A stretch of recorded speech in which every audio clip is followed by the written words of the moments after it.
So recently somebody emailed me and asked me to make a video that I've been somewhat meaning to make for a while. However, the reason that I haven't made the video, even though I've been meaning to make it for a long time, is because for the life of me, I can't necessarily find a way to make this video interesting, which is a really bad pitch 10 seconds into the video, but stick with me here. See, the video that somebody emailed me asking me to make is a relatively simple concept. They wanted me to dive deep into a versus battle between Kara and the Akatsuki. And while in premise this video sounds fun and something that would be right up my alley, I've struggled with the idea of creating it because honestly, pitching Kara versus the Akatsuki in any way that's not a complete and total one-sided victory is kind of disingenuous. See, because when I say Kara versus the Akatsuki, some of you probably as a knee-jerk reaction say, oh, well, it's the Akatsuki. They have more members. My God, could it not be less the Akatsuki? See, well, yes, if you take all the manga canon Akatsuki members across all different iterations of the Akatsuki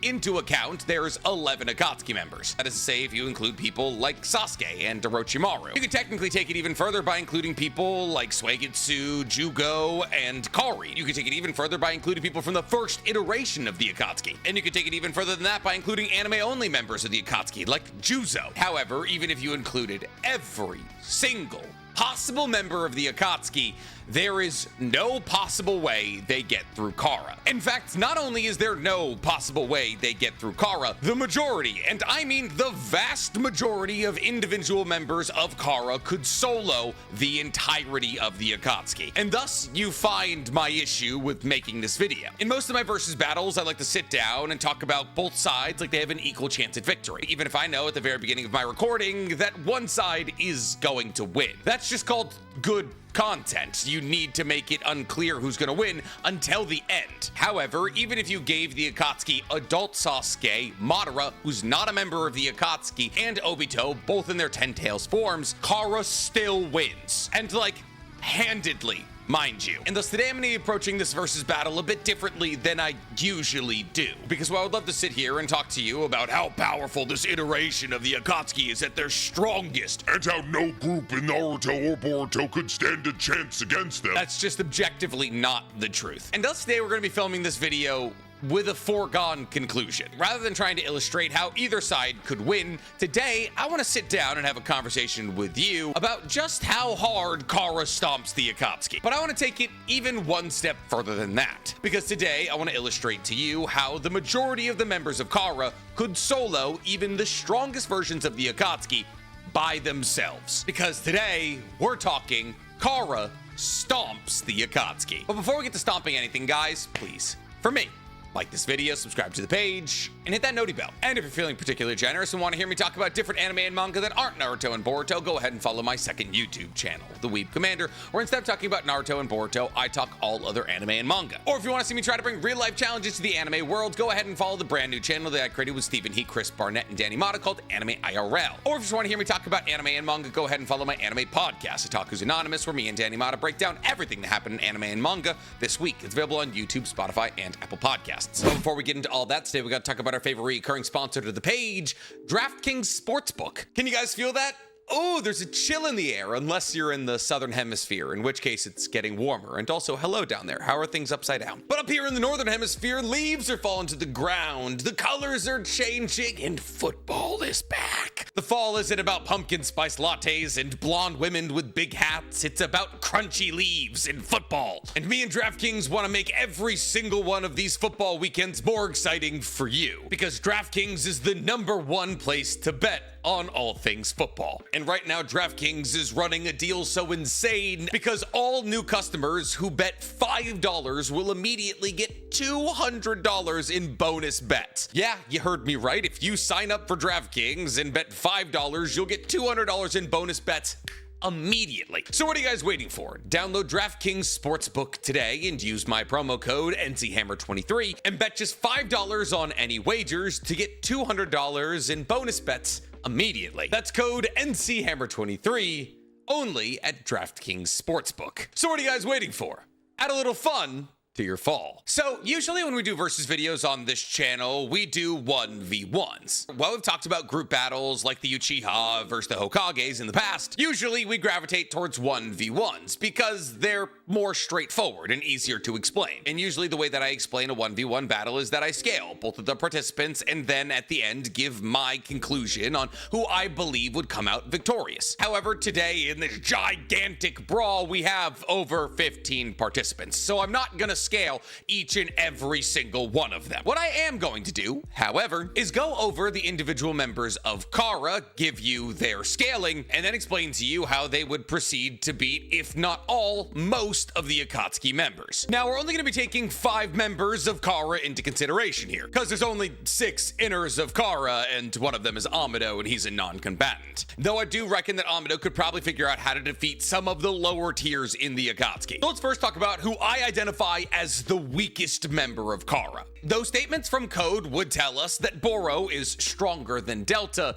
I just don't buy into that, especially now in Two Blue Vortex that Delta has apparently been augmented and upgraded. And thus the first member of Kara that we're going to be talking about is Boro. See, even though Boro is defeated by Team 7 plus Kawaki, that doesn't mean that he's some kind of pushover. See, yes, Boro does get speed blitzed by Sarada using a Chidori. But mind you, Team 7 has a perfect Snake Sage, the youngest ever awakening of the MS outside of Shisui, Ishiki powered by Naruto's chakra, and Kawaki who had somewhat full mastery over his karma marking. Saying that Boro got wiped out by a team of Genin is not an accurate depiction of how powerful he is. To put it into perspective here, Sasori, one of the weaker members of the Akatsuki, was defeated by a pre-100 healing Sakura and an old woman who attached some strings to Sakura. Now, calling Granny Chio an old woman is also disingenuous, as she's one of the greatest puppet masters of all time, but to assume that she was anywhere near her prime in the battle against Sasori is a stretch. See, because Boro's bag is almost endless. See, Boro, like all the other members of Kara, had a shinobi-wear augmented body. His body had also been modified with Shibai's DNA, though he never awoke to a Shinjutsu. And according to Code, Boro is in fact stronger than Delta, who, mind you, went toe-to-toe with an adult Hokage KCM2 Naruto. And Code wasn't the only person who believed that Boro was strong. Kara willingly assigned Boro to protect the casket that Naruto was in,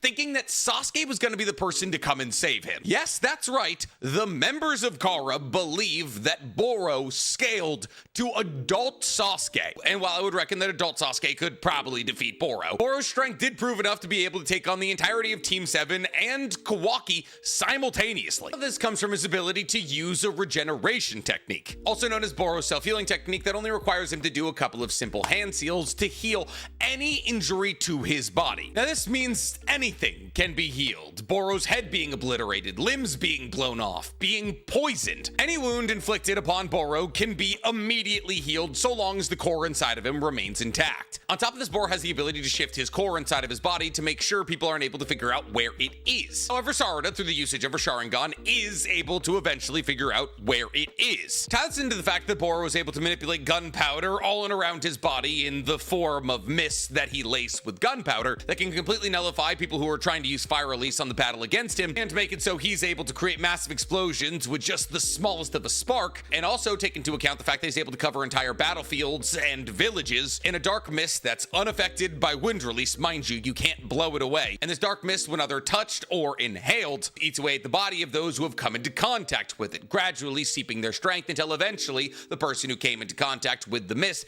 ends up paralyzed. And when you consider the fact that this dark mist is not in fact a jutsu and therefore cannot be absorbed, it's actually one of the more broken abilities in the entirety of the Naruto universe. On top of this, Boro controls fire, earth, and water release. And by combining the fire and the earth release, he's able to control lava release, which he uses to spit acid at his opponents. His ability to battle against Kawaki and Team 7 simultaneously places him somewhere in the region of island level. And this is corroborated by the fact that the only thing that's able to take him out is a Naruto-powered Boroshiki massive Rasengan. Wise, he is slower than Sarada. However, Sarada, by the time that she was battling against Boro, was already massively hypersonic plus, and thus it's safe to assume that Boro falls in into a similar categorization. And in terms of durability, it's also island level, comparable to his own AP. So with all of this in consideration, who could Boro beat in a fight? Well, we can probably go ahead and rule out the members with Sharingan. If a Sharingan is what Sarada needed to be able to identify where Boro's core was and strike it, then it's probably safe to assume that Itachi, Obito, and Madara, if you want to consider him as a member of the Akatsuki, of which he is not, would be able to strike Boro's core. However, now mind you, striking Boro's core is not the end of the fight against Boro. Yes, his body will rapidly mutate, but that's not the end of the fight. So you are Naruto-powered Boroshiki level strong, you're not defeating mutated Boro. Only for all the members with Sharingan and the Akatsuki, they also have island-ish level APs and at least sub-relativistic speeds. So the Uchiha of the Akatsuki are fine. Sasuke included, I can't believe I forgot him. On top of this, Nagato would also most likely be able to defeat Boro. Obviously, the Dark Mist would be a problem for anybody battling against Boro. Most of the Uchiha in question would be able to be protected by a Susanoo. And since Nagato himself is never on the battlefield and instead controlling corpses, I struggle to find a reason that the Dark Mist would actually affect the 6 paths of pain. They're not living entities, they're just powered by chakra that's being flowed into them through their chakra rods. So all of the Akatsuki higher-ups probably win in their respective 1v1s against Boro. But that is objectively where the list ends. Now, arguments could absolutely be made that Kisame would win in a battle against Boro in a high-diff fight, as Boro, as somebody who fights with the knowledge that they're able to regenerate any damage that they incur, wouldn't necessarily try to dodge Samehada, and therefore Samehada would be able to eat away at the chakra of Boro slowly but surely. However, we've never seen a cyborg run out of chakra. Adds into the fact that Kisame would absolutely be affected by the Dark Cloud, and I think in this longevity battle,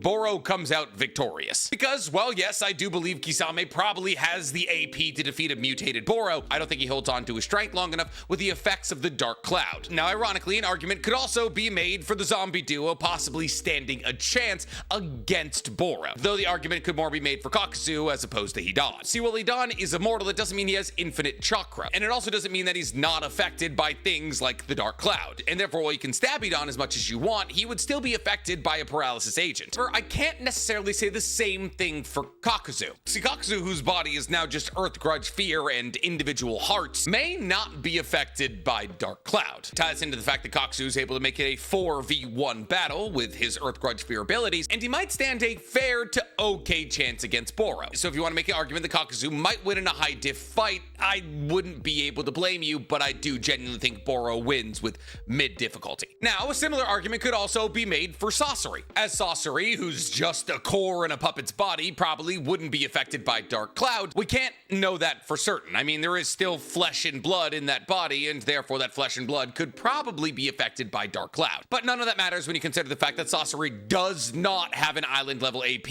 and could not defeat a mutated Boro. And that's assuming that Sasori would be able to get to Boro's core in the first place, which he probably couldn't. So the guaranteed wins for Boro are Orochimaru, yes, Orochimaru in the Akatsuki, that is, Deidara, Konan, Sasori, Hidan, high diff fights with Kisame and Kakuzu, and loses to Pain, Madara, Obito, and Sasuke. But if you like the idea of members of the Akatsuki being able to defeat members of Kara, well, don't get used to it, because up next we have Delta, and I hate to break it to you, she solos the Akatsuki. See, because while we haven't seen Delta involved in a ton of fights, and technically after the battle against Delta, it was told to Naruto that the next person that he would need to battle in Kara strength-wise would be Boro. Everything that we've learned about Delta proves her to be stronger than Boro. See, because Delta was able to go toe-to-toe with the likes of a 6-path Sage Mode KCM2 adult Hokage Naruto. See, because even though during their battle, Naruto wasn't going all out, and therefore Kawaki established the fact that Naruto was far stronger than Delta, and the reason that Naruto wasn't going all out is because he was trying to redirect Delta's attacks away from Kawaki, Boruto, and Himawari. When it comes down to it, Delta was able to react to and attack back against the strongest person in the universe at that time. And while he may not have been going full out, he wasn't in base form, and a suppressed adult Sage of Six Paths Naruto could fly through the Akatsuki. To just give you a couple of scaling ideas on what adult Naruto in a Sage of Six Paths form looks like, his AP is considered to be somewhere in the region of small planet level. It can be scaled higher, but I believe that's the most reasonable scale for his AP. He is massively faster than light, he's dodged photon beams in base, and his durability is comparable to his AP, and therefore is small planet level. Even if she was going against a 50% strength Naruto, that is still massively stronger than anybody else in the universe, not named Sasuke. When you tie all of this into her hacks, as she is also, like Boro, a cyborg, which gives her the ability, much like how Kawaki has the ability to alter his hands into multiple different weapons, or Jet's the ability to do that with her legs. She has the ability to harden, soften, expand any part of her body. She can fly, turning her legs into jet propulsion devices. Essentially has Rinnegan that allow her to absorb attacks with her left eye and fire them back with her right eye. Now, mind you, there is a limit to what she's able to absorb, but that limit was something that only Naruto would be able to push past, and therefore we can safely assume that anybody who launches any ninjutsu at her is going to get that ninjutsu absorbed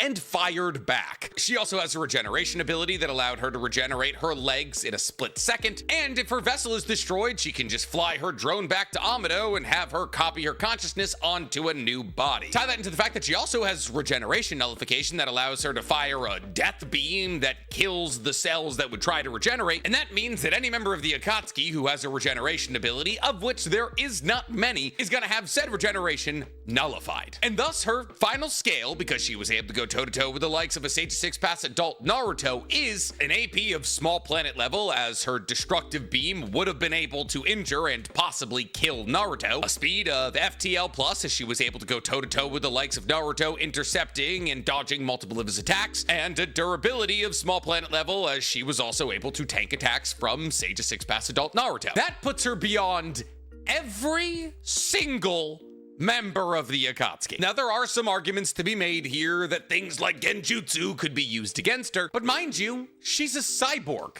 controlled by a drone. Could possibly be an argument to be made that she wouldn't be affected by genjutsu. However, when you consider the fact that the Kara members use something known as genjutsu communication to talk to each other, then it seems that they have to be able to cast and have genjutsu casted on them in some degree. And therefore, there is technically an argument to be made that some members of the Akatsuki who would be able to use powerful genjutsu would stand a chance against Delta. However, the problem there is if the genjutsu would be able to stick. Let's say hypothetically Delta was placed under genjutsu. If her vessel was placed under a genjutsu she wasn't able to snap out of, there's a possibility she could just fire the drone out of her back and fly back to Amado. Add that into the fact that her durability should fall somewhere in the region of small planet level, and I'm sorry, no matter how much you love Itachi, he just doesn't scale that high in terms of AP. Now, technically, Jubito and Jubidara do scale that high through the usage of the Sword of Ninabuko, as it was said to be able to create and destroy the Earth, and therefore, really the only members of the Akatsuki that stand a fair to okay chance of defeating Delta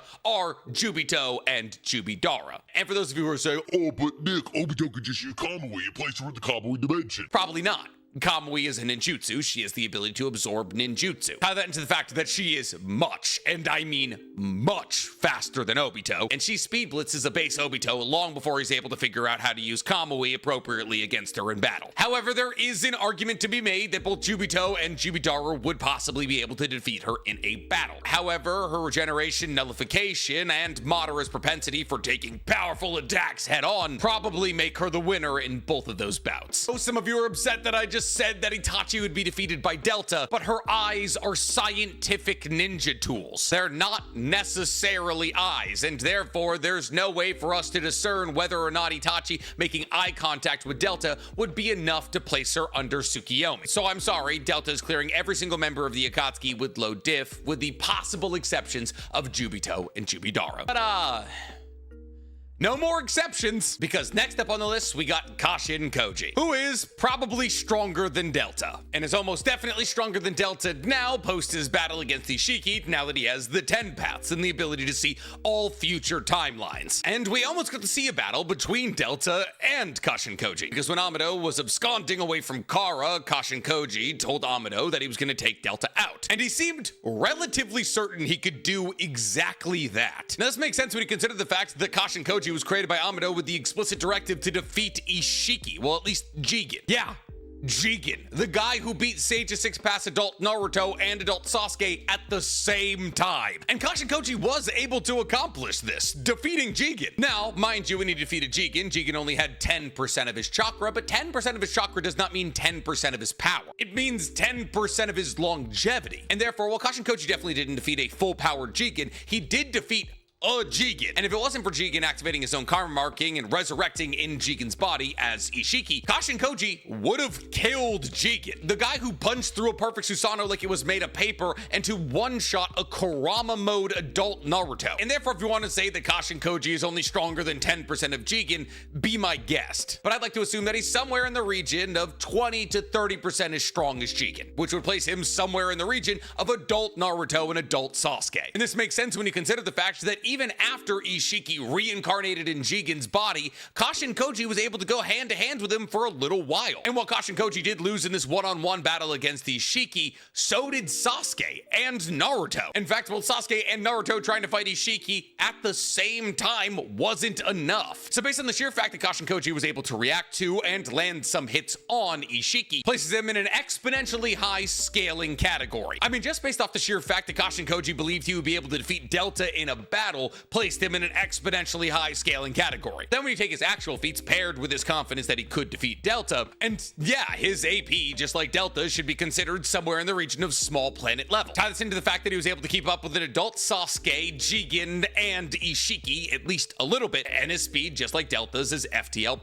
Tie this into the fact that he took multiple hits from Jigen and Ishiki and survived, and his durability also falls into the categorization of small planet level. And thus Kashin Koji could probably defeat all of the people that Delta could defeat, and maybe more. See, the reason I say maybe more is because Delta's hacks actually play better for the idea of defeating people like Jubidara and Jubito than Kashin Koji's. See, while Kashin Koji is a perfect sage and therefore will be able to react to and battle against Madara's Limbo clones, he doesn't have regeneration nullification. Tie this into the fact that the toads he's able to summon are not actual toads of Mount Mubuko, and therefore don't have access to things like the demonic toad confrontation chant, and I do struggle to see how he would defeat people like Jubidara and Jubito. Like, yes, you could absolutely make the argument that he could just speed blitz them and use his massive AP to flatten them, and that would probably work for Jubito. However, Jubidara's regeneration ability throws an unfortunate wrench in that plan, as while the AP and speed of Jubidara and Kashin Koji is roughly the same, I do believe Jubidara's hacks put him above Kashin Koji. But mind you, once again, Madara is not a member of the Akatsuki. Never has been, never will be, especially Jubidara. But for the sake of us building some scale here, let's say that Jubito's able to win in an extreme high diff fight, and that Jubidara wins in a high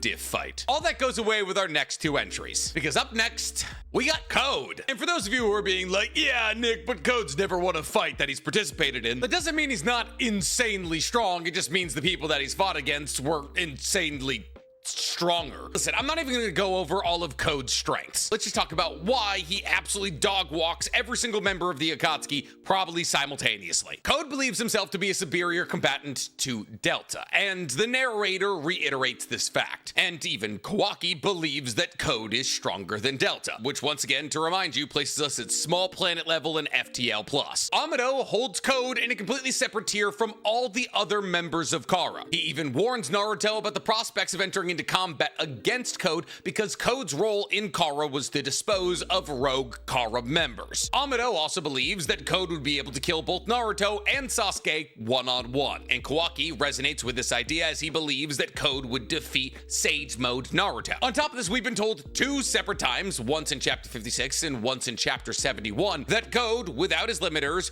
greatly surpasses Jigen. And Shikamaru, the most intelligent person in this universe, identifies the fact that Code is stronger than Jigen, but probably weaker than Ishiki, which means that Code's strength exists somewhere between Jigen's and Ishiki's. But Jigen was stronger than adult Naruto and adult Sasuke simultaneously, when adult Naruto and adult Sasuke individually would be able to solo the entirety of the Akatsuki simultaneously. Yes, I understand that Code lost in a fight to Kawaki and to Boruto. I understand that Code seems to be afraid of his own creations in the Shinju. But if Jigen is greater than Naruto and Sasuke, and he was, and Code has been multiple times confirmed to be greater than Jigen, then not only is there not a character in Naruto who would be able to defeat him, there is not a coalition of characters in Naruto who would be able to defeat him. And the same thing can very obviously be said about Ishiki, the strongest member of Kara. Naruto, who overpowered a fused Momoshiki physically, a man who tanked an attack that cut the moon in half, a man who's able to make an Asura avatar that fuses 3 Karamas into one being that makes it 3 times stronger than a Karama mode Naruto, a man who can perform a majestic attire Susanoo with his best friend Sasuke, a man who figured out how to collide his chakra into the most powerful chakra source on Earth in Karama and create a form of nuclear fusion that created a new form of energy that allowed him to temporarily be stronger than Ishiki, still lost to Ishiki. When I tell you that base form adult Naruto dog walks the entirety of the Akatsuki, you can give them any hacks and any individuals that have ever even worn a red or black robe in Naruto simultaneously. I mean it. And the same thing could be said about Sasuke, who doesn't stand a chance against Ishiki. And thus, unfortunately, if you want to talk about the Akatsuki versus Kara, the conversation is not that much fun. It is not a close battle. In fact, it would be hard to even consider it a battle in the first place. Jubidara is getting pieced by the 3rd strongest member of Kara. And thus, when it comes down to it, no, the Akatsuki do not win in a fight against Kara. Listen, I wish they did too. Are they a greater villain group than Kara by leaps and bounds? Absolutely. But sometimes that's life. You can yell all you want about the power scaling in Boruto being susceptible to power creep, but when it comes down to it, even if that is correct, that's the status of the Boruto universe. Boruto's one-shotting people that are stronger than Jigen and struggling against the 3rd strongest Shinju. But that's the kind of thing that needs to happen when you realize the end game villain of the Boruto universe is the literal god of the universe. A being so powerful it was able to transcend a physical body and take over an entire dimension to exist in by itself. A being that has access to omnipotence, which is apparently the programming code of the universe. The characters in Boruto need to get stronger and fast. So like it or not, the Akatsuki just don't stand a chance. But does that make them a worse villain group, or does it make Naruto a worse IP? No, because how strong the characters in your universe are does not dictate how great your story is. And if anything, that should be the takeaway from today's video. I'm curious to hear from you guys. Do you genuinely believe the Akatsuki stands any chance against Kara? And if they do, how do they do it? Tell me in the comments below. And while you guys are down there, please, for me, like this video, subscribe to the page, and hit that noti bell. Reality is a cruel mistress sometimes.